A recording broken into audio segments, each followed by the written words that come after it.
The stars shimmered coldly above the edge of Earth's atmosphere, indifferent to the war unfolding below. From orbit, the planet looked serene, cloaked in clouds and greens, an unremarkable backwater to most of the galaxy. To the galactic armies, it was a formality, a dying ember of resistance in a campaign long since decided. They called it Operation Muzzle.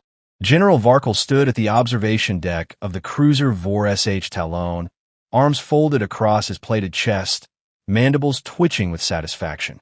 His armored bulk exuded calm supremacy, his reflection gleaming in the transparent steel viewport. Behind him, aides rattled off updates in crisp tones, confirming deployment coordinates and terrain scans. Varkul didn't need them. He already knew the outcome. "This will be over in hours," he said, voice resonant and dismissive. "Earth's final continent holds nothing but mud and insects. Some resistance remains," one of the aides muttered, a slender Tarlock officer with flickering skin tones betraying unease. "They've rejected surrender. Something's wrong with their heat signatures. We've encountered distortion." Varkul turned slowly. Distortion? They're using camouflage. That word brought laughter. Cold, high-pitched laughter from the command chamber, echoed by the other alien officers present. Camouflage? As if colored cloth and dirt smudges could fool the galaxy's most advanced sensors. Camouflage is a myth. A trick for primitives who can't afford cloaking fields, Varkul said, his grin broadening. "Deploy the scouts. Burn this jungle clear." The drop ship screamed through the atmosphere minutes later, lighting the night above the Amazon with blue flame. Below, the jungle watched in silence. It did not burn. Not yet. Sergeant Arlock of the 17th Recon stepped through wet underbrush, visor scanning in broad spectrums. The jungle clung to him, humid, dense, alien in silence. Nothing here made sense. The sounds were wrong. No birds, no movement, just the slap of boots against the mud and the occasional crackle of static. They moved in fire-team formation, 6 soldiers, their armor shimmering with reactive surfaces, optical dampeners humming gently. Their rifles tracked every movement. Trees loomed above them like watching gods, their roots rising from the soil like ancient fingers. "Eyes up. Tension scan," Arlock ordered. His visor flared as it cycled through UV, IR, sonic. Nothing. No hostiles. And yet his second heart thudded in warning. They stopped at a clearing, waist-deep in muck. The lieutenant opened his mouth to call for a drone when something moved behind them. Just a flicker, a blur in the mud. Then the soldier at the rear screamed. It was quick, a gurgle, a convulsion, and then silence. The others turned too late. A gloved hand reached from the muck and dragged the next one under, blade gleaming for a heartbeat before vanishing again. Panic fractured discipline. Laser bolts scattered wildly through the foliage. A flash of motion and a third soldier dropped, throat slit cleanly. They fired again, at shadows, at their own fear. Arlock screamed into comms. "We're under attack. Something, no, someone is here. It's using." The line cut. High above, aboard the Vor Sh Talon, Varkul narrowed his eyes as the comms went dead. He waved a clawed hand to dismiss the diagnostics. "They triggered a trap," he said. His aide looked uncertain. "Sir, 3 teams have gone silent. Same location. No evidence of resistance. No blast signatures. Just disappearance. They're toying with us." "No, sir," came a hesitant voice. "They're hunting us." Far below, buried in shadow and silt, Dax Recker exhaled slowly through his nose. He hadn't moved in hours. The mud covered everything. His suit, his rifle, his face. Even his pulse had slowed with practiced precision, taught through years of training and months of surviving alone in the jungle. He wiped a thin line of sweat from his brow and looked through the scope. The aliens hadn't improved. Even with their scanning equipment, they stepped too loud. They forgot the oldest rule of Earth. The jungle hears everything. Dax rolled his shoulder to adjust the pressure on his elbow. Insects buzzed around him, uninterested. He blended into the muck like a ghost. His breath was shallow, measured. He had one objective: make them afraid. He remembered when it started. How the Earth governments had folded one by one. How orbital strikes had leveled cities. The Galactics didn't fight, they swept. But they didn't understand terrain. They didn't understand sweat, mud, blood, or silence. Not like Ghost Corps did. There were only 50 of them left when command went dark. Ghosts trained to live in the unlivable. Dax hadn't heard from the others in weeks. Maybe they were all dead. It didn't matter. He had a job to do. He shifted again, watching as another squad entered the brush below. The alien commander was larger than the others. Confident. That arrogance would kill him. Dax took a shot. Silenced. Clean. The round pierced through the alien's helmet, dropped him like a puppet with its strings cut. The others froze, long enough for Dax to slip away. He moved through the mud like a thought. No sound, no trail, only the jungle behind him, swallowing every trace. Hours passed. The sky never quite cleared. Satellites above flickered as localized interference fried them one by one. Earth's ecosystem fought back, empowered by old tech left behind, augmented by human resistance before it was wiped out. By dawn, 3 more squads were gone. Varkul paced his command chamber, frustration twisting his features. He watched the replays, the blank screens, the silent comms. This is not war, he snarled. This is assassination. No, sir, his aide said quietly. This is war. Earth's war. Varkul whipped around. Send in the flame crawlers. I want that jungle gone. The aide hesitated. Sir, our systems can't map the root structures. Fire won't spread. It's too wet. The general slammed a claw into the console. Then drown it. Gas it. I want this man found. But he wouldn't be found. Dax stood atop a mossy ridge, watching the sun rise over the trees. He counted the heat blooms below, each one another alien outpost, another set of targets. He was tired. His legs ached. His mind burned from the constant tension. But he was still here. He reached into a waterproof pouch and pulled out a strip of jerky. Earth meat.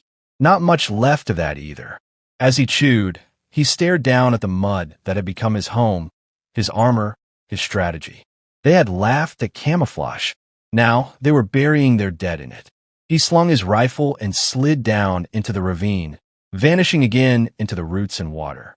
Another squad was moving. They didn't know yet, but they would. And when they did, it would already be too late. He was Earth's ghost now, and the jungle was hungry. The mud clung to his skin like a second soul, drying in patches, cracking when he moved. Dax Recker crouched beneath a curtain of vines, motionless, his eyes fixed on the glimmering trail of disturbed ferns. They had passed through here, 5 of them, heavy-footed, confident. He could still hear the last one's boot dragging slightly from an earlier wound, leaving uneven impressions in the soft loam. He breathed once, then not again for 30 seconds. Patience was the blade. They called him a ghost, but he had not always been one. There had been a time, not long ago, when he was just a man in uniform. A soldier, a brother. Ghost Corps had trained in silence, in suffocating pressure, in starvation and rot. But even that had not prepared them for extinction. He reached for the flask at his belt, thumbed it open, and poured a line of bitter-smelling gel across his exposed forearms and neck. It smelled like dead leaves and fungus, and it burned slightly, masked his scent, kept the insect scans off his trail. The Galactics relied too much on tech. That was their flaw. They didn't know how to read sweat, track breath, feel vibration. A memory stirred, his instructor's voice in the first week of Ghost Corps. If they can see you, you've already died. If they can hear you, you're next. If they think you're gone, you win. He hadn't forgotten. Below the ridge, a Tarlock soldier crouched to inspect something on the ground. Dax followed his gaze. One of the others had stepped in a puddle and left behind a patch of diluted camouflage gel. A momentary mistake. The alien hissed something into his comm, but Dax was already moving. 2 seconds of exposure. That was all he ever needed. He slipped down the slope, knife in hand, and reached the scout just as he turned. No scream, just a gurgle, then silence. Dax dragged the body into the underbrush and coated the patch with algae to disguise the blood. He backed into the shadows before the others noticed the missing signal. They would search. They always did. He kept moving. 10 minutes later, hidden high in the crook of a massive root system, he watched the remaining 4 regroup. One gestured toward the tree line, uncertain. Another cursed. Their voices rose in tension, but they didn't retreat. Galactics weren't taught to retreat. Their arrogance ran deeper than fear. Dax flicked open a small canister and tossed it underhand through a narrow gap in the branches. It landed softly at their feet, silent, almost innocent. The spores inside burst on contact, invisible to the eye but devastating to non-native lungs. Within seconds, 2 of them dropped to their knees, coughing violently. The others drew weapons and fired wildly into the trees. Dax was already gone. It had been 3 days since he last slept. Maybe more. Time bled strangely out here. Hunger gnawed at his core. His last protein ration was stretched thin with wild root paste, and the water he drank tasted like copper and rot. But he wouldn't stop. Earth had fallen. The cities were glass, the orbitals silent. No backup, no evac, no orders. Only the mission. He crept into a long-buried comms cache near the riverbank, brushed aside leaves, and keyed in the old codes. Static answered. He didn't expect more, but he left a message anyway. Dax Recker. Amazon hold point. Jungle still contested. 5 more down today. Still operational. The light blinked once, then went dark. He stared at it a moment longer, then climbed out and rejoined the night. The Galactics were adapting. Slowly, they'd started deploying sensor drones that rode the wind. Tiny machines like dragonflies, programmed to seek out heat and carbon trails. Dax had found 2 caught in spider webs and dissected them with a stick. Simple design. Fragile. Not made for Earth. He smeared their fragments into the bark of nearby trees, used their reflectors to create false signatures. By the time the search parties arrived, the forest appeared to be alive with dozens of invisible ghosts. Tension cracked their lines. A week ago, they had marched in precise phalanxes, rifles tight to shoulder, perimeter scans sweeping clean. Now they moved like prey, jumpy, erratic, afraid of the trees. He knew they spoke of him in whispers, not by name, just him, the thing that moved in mud, that struck without heat, without sound. Some thought he was a weapon left behind. Others whispered that Earth had birthed something ancient in the soil, that it had always been waiting. He let them believe it. Every illusion gave him more time, more kills. That evening, he watched a patrol cross through a known nesting zone. Bright flashes of bioluminescent mist curled from the damp undergrowth, Earth's natural defense against predators. The aliens didn't notice. They passed through it and left glowing blue streaks behind them. He followed their trail for 2 hours. One by one, he picked them off. A trip line here, a collapsing branch there, a knife thrown from 50 feet, silent and sure. Only one survived. He let that one crawl back to camp, torn, bleeding, crying for a med pack. He let the fear go with him. Word would spread faster than death. That night, as the rain came, Dax sat beneath the twisted wreck of an old drone carrier, its hull buried in vines and fungus. The stars flickered through gaps in the canopy. He peeled off his gloves and inspected his hands. Scarred, caked with grime. The fingers that once held wedding rings, shook hands with officers, now curled instinctively around a knife hilt. He wasn't the man he had been. Not anymore. But that didn't matter. This was the fight. This was the line. The jungle whispered and shifted around him. Somewhere to the west, another drop pod landed in a flash of blue light. More soldiers. More targets. He closed his eyes, let the rain run over his face, and imagined what they were being told. That they were hunting a rogue. That Earth was all but pacified. That their orders were clear. He almost pitied them. Almost. He waited until the rain masked his steps, then slid back into the trees. As he vanished into the dark, his mind turned not to victory, but to endurance. This wasn't a war of speed or strength. This was attrition, erosion, a river wearing away stone. The Galactics had brought fire and fury, but Earth had something older, and it was patient. The canopy pulsed with motionless tension, thick leaves sagging under the weight of afternoon rain. Somewhere in the shadows, life buzzed, unseen but always listening. Dax Recker lay submerged up to his chin in a pool of algae and mud, his breathing tube hidden beneath the slick surface. His eyes remained open, unblinking.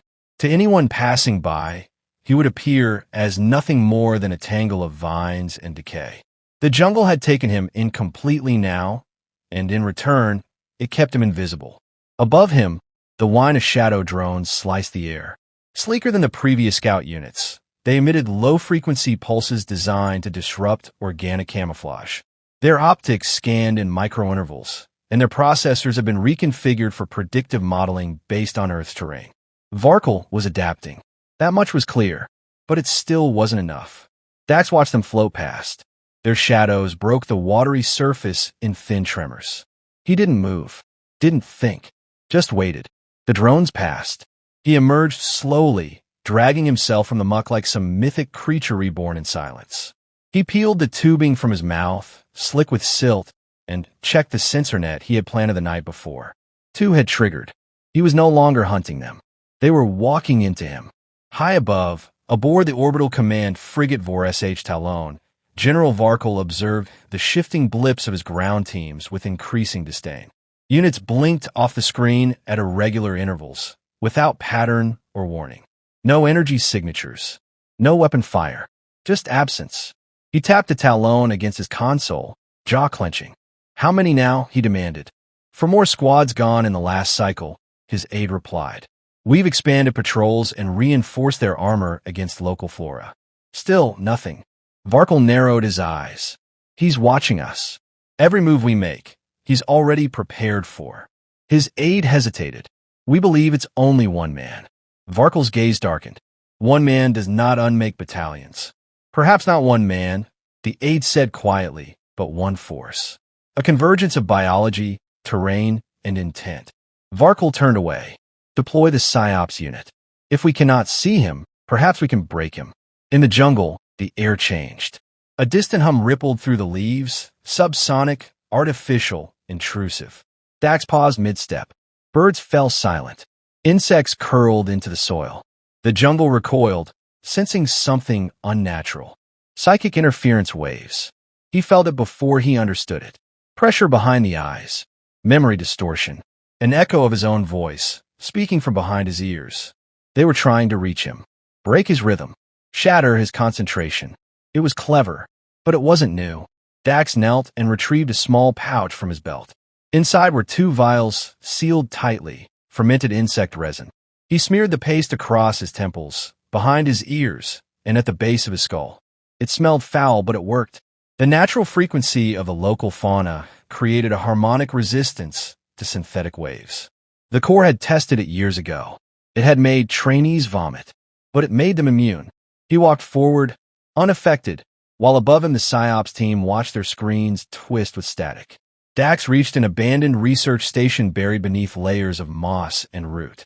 The structure had once been a greenhouse, its glass shattered by time and weather. Now was his trap.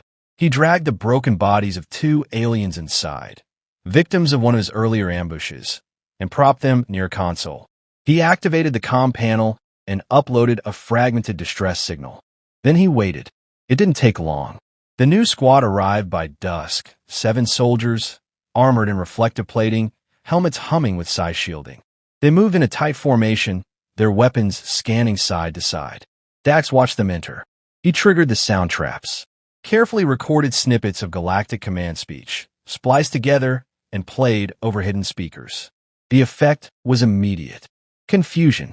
The squad hesitated, believing they were hearing live commands. One turned to the other, arguing in hushed tones. Dax slipped through the ventilation shaft and dropped into the greenhouse behind them. His movements were a choreography of precision. One hand disarmed a rifle.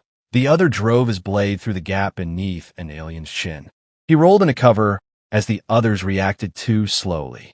In the confined space, their advantage was gone. 3 fell before they even located his position. The 4th tried to flee. Dax tackled him into the control panel and held his head beneath the surface of a nutrient tank until the bubble stopped. The last 2 fired wildly, one retreating behind overturned equipment. Dax didn't chase them.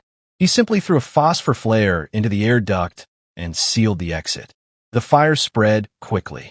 He left them to it. Outside, rain began to fall again. He moved through it like part of the storm, silent, inevitable. The survivors didn't follow. They never did. Back aboard Vor-SH Talon, panic began to crawl through the ranks. Varkul listened to the last transmission from the PsyOps team. Now nothing more than garbled noise.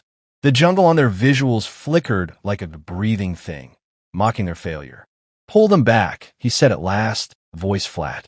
But sir, pull them back. Silence fell in the chamber. Officers exchanged glances. It was the first time they had heard the general acknowledge retreat. In the heart of the jungle, Dax crouched by a moss-covered boulder and opened the waterproof satchel he'd recovered from the downed research post. Inside was a single relic, a faded photograph of a woman and a child, smiling at a beach long since scorched. He let his fingers brush the image. A name stirred on his lips. He didn't speak it. The jungle wasn't the place for names anymore. He burned the photo, not out of cruelty, but necessity. Attachment slowed the hand, and his had to remain steady.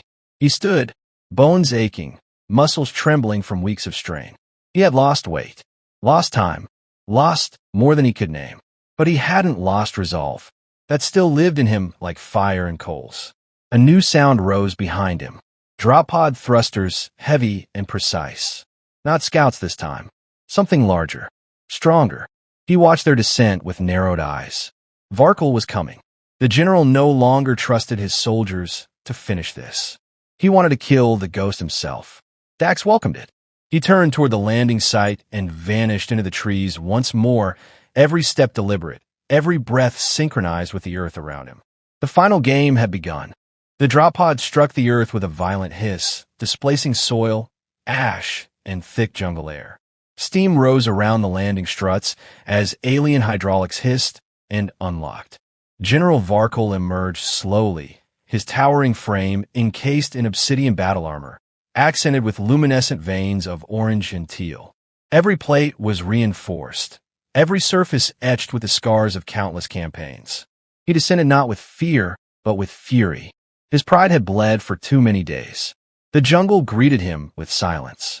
Varkul stood alone at the perimeter, visor shifting spectrums, scanning for motion, heat, anything. Behind him, the VOR SH Talon maintained low-orbit positioning, satellites repositioned for direct visual feed. This was no longer a battle. It was a message, a reckoning. He activated his command link. To the thing that hides here, he said, voice amplified across the jungle. I am Varkul of the Zentari Legion. I have fought in 1,000 systems. I have extinguished empires. You are no ghost. You are no myth. You are just one man. His voice vanished into the canopy. Nothing answered. He advanced. Dax Recker crouched motionless in the crook of a twisted fig tree, his body blended into the trunk by a film of mud and crushed beetle shells. The last few hours have been spent studying Varkul's entry, tracking every footprint, every burned leaf. This was different. The general didn't bring troops. He didn't need them. He'd come alone, a predator seeking challenge. Dax respected that, but he didn't fear it. His bones ached. Every breath scraped his ribs, but he held firm. This was what Ghost Corps had trained him for. Not clean victories, but decisive endings. He dropped from a tree without a sound and moved parallel to Varkul's path, using roots and shallow ravines as cover. No traps this time. No distractions. Just him and the target. He circled once, gauging Varkul's stride, his reaction times, the range of his exosuit. It was fast, faster than it looked, but still heavy. Dax would have to be precise. He led him toward the ravine, not the deep one filled with vines and moss, but the narrow gully where rainwater had pooled for days. Beneath it, a natural sinkhole, unstable, slick with soft clay. He'd tested it hours ago. One wrong step, and even armored legs would slide. Varkul entered the clearing with methodical grace. His sensors buzzed with interference, biosignatures blurred. The entire jungle fought his readings. Every tree, every insect, every breeze distorted the data. He growled and pivoted, scanning again. That's when Dax moved. Not toward him, around. A snapped twig drew Varkul's gaze left. A blur of motion caught his eye on the right. He turned with mechanical precision and fired, his plasma round evaporating a section of trunk. In a brilliant blue arc bark exploded. But there was nothing there. Just echoes. Then a whisper, barely audible. A voice, rough with exhaustion, rising from behind. You came down here alone. Varkul spun. Dax struck. He leapt from a vine-twisted ledge, knife flashing as he drove the blade toward the exposed seam beneath Varkul's left pauldron. Sparks flew. The general roared, twisting with impossible strength, backhanding Dax through a cluster of low branches. He hit the mud hard and rolled, pain lancing through his shoulder. Varkul advanced. No hesitation. "I thought you'd be more," he growled. Dax wiped blood from his mouth, staggering to his feet. "You came all this way to die in a ditch." They collided again. Varkul's strike caught Dax in the ribs, lifted him off his feet, and sent him crashing into a boulder. Bones cracked. The jungle seemed to shudder with the force of the blow. But Dax didn't stay down. He baited another charge, dodged just in time, and slid down the wet slope into the ravine. Varkul followed, his boots churning up mud and roots. Dax moved lower, deeper into the unstable clay. Now, he turned and hurled a sharpened length of bone, carved from an alien limb, at Varkul's helmet. It pinged off harmlessly, but Varkul instinctively blocked with one arm. That shift in balance sent him sliding forward. The ground gave way. Varkul fell, only for a moment, but it was enough. His footing vanished beneath him, and the weight of his armor dragged him down into the sinkhole. Mud swallowed him up to his waist before he stopped, half submerged, flailing for grip. Dax stood at the edge, rifle aimed. "Still think camouflage is a myth?" he asked. Varkul snarled, raising his gauntlet. A plasma cannon snapped into place. Dax fired first, a precise shot straight into the energy conduit. The cannon sputtered, then exploded, hurling the general sideways. He screamed, a guttural roar as his left arm went dead. Smoke rose from the wreckage of his armor. Dax didn't wait. He leapt in, tackling Varkul back into the mire. They fought hand to hand, teeth bared, knives flashing. Dax struck low, slicing behind the knee. Varkul caught him by the throat, lifting him free of the mud. "You think this jungle protects you," Varkul hissed, "but it will bury you just the same." Dax couldn't breathe. He drew the last blade from his belt, a shard of obsidian barely 4 inches long, and drove it into the soft junction beneath Varkul's chin. Straight up, into the brain. Varkul spasmed, eyes wide. His grip loosened. Dax fell back into the mud as the general toppled, sinking slowly, silently, into the earth. The jungle reclaimed him without fanfare. Dax lay there, chest heaving, lungs on fire. His body trembled with exhaustion. Every muscle screamed. Rain fell again, soft at first, then steady, washing blood and sweat into the soil. Above, silence returned. He dragged himself from the ravine and crawled to higher ground. At the summit of a mossy rise, he activated the last beacon strapped to his wrist. It blinked red, then green. Signal acquired. He pressed the transmit key. "Target neutralized," he said, voice hoarse. "Jungle secure." He didn't wait for a reply. He knew none would come. The war wasn't over. Ships still orbited. Other generals would come. But Varkul had been the heart of their invasion, its pride, its architect. And now he was gone. Fear would follow. Dax sat beneath a twisted tree, watching the horizon. Mist curled over the canopy. Distant explosions marked other battles, other stories. But this one, this patch of jungle, this line in the mud, was his. He rested his head back, eyes half closed, breathing in the scent of earth and rain and silence. In the quiet, the jungle spoke not with words, but with life. Branches rustled, frogs called, leaves shifted, and somewhere, far away, a new squad landed. He stood, slowly, without hurry. He picked up his rifle, checked the chamber, and vanished once more into the trees. He was the last ghost of Earth, and the jungle was still hungry.